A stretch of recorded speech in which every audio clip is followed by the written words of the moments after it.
John Cena is great. John Cena is great twice on during the week, but for the whole month, I'm gonna pick Bret Hart.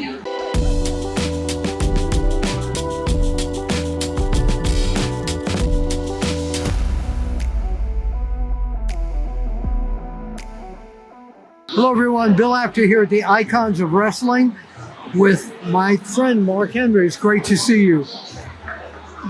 It's great to be a friend of Bill Apter's. Well, thank you. I appreciate that. So recently, you're still on Busted Open. Yes, sir. And you know everything wrestling. Recently, Sting has announced his retirement. So, Mark Henry, do you know Sting fairly well? I do, and I'm glad that he's retiring because he'll get a chance to look at his career now in its totality and be a fan of himself. I think that it's hard for a wrestler to really appreciate their career while they're still doing it. And I think he deserves to be able to look at it and go, wow, I was pretty damn good. And he was really damn good. He sure was. So Mark Henry in his prime, Sting has said that you are his final opponent. Could you look out in the camera and tell me what's going to happen? Sting, you're going to need a baseball bat. You're going to need the NWO because one man in the history of pro wrestling cannot be me. You heard it from Mark Henry. This is Bill Apter, and we'll see you at the matches.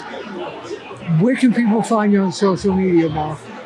Everybody can hit me on the Mark Henry on all things social media, or they can go to themarkhenry.com. My website is going to go active in a few weeks. It's going to be incredible. People will be able to not only be entertained by the Mark Henry show, but they're also going to be entertained by all the things I've done in my life. And there's a lot of cool things on there. A lot of people have asked me to ask wrestlers, who is your Mount Rushmore of wrestling?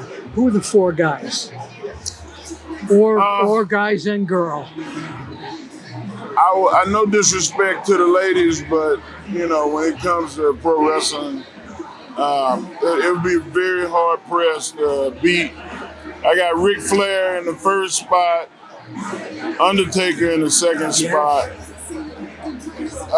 Andre in the middle in the third spot, and it's a toss up. It's like it's really a toss up. Steve Austin and The Rock, you can flip a coin because how much money they made, how many people that they drew, and how many main events that they had during their time. I may put Steve Austin in there because of more longevity, but it's a toss-up. Well, we could make maybe a fifth and sixth spot for them. You know what? I mean, if it was a fifth and sixth spot, then you pretty easily can put whichever one didn't make it in the four, and then you can throw I can't say throw it in there, but it would be hard pressed not to put Bret Hart in there. Well, absolutely. Was he the best there ever was? Bret was, in my opinion, and it's just my opinion, the best wrestler there ever was. A lot of people calling John Cena the greatest of all time. John Cena is great. John Cena is great twice on during the week, but for the whole month, I'm gonna pick Bret Hart. Okay, Bill Apter with Mark Henry, and we'll see you at the matches.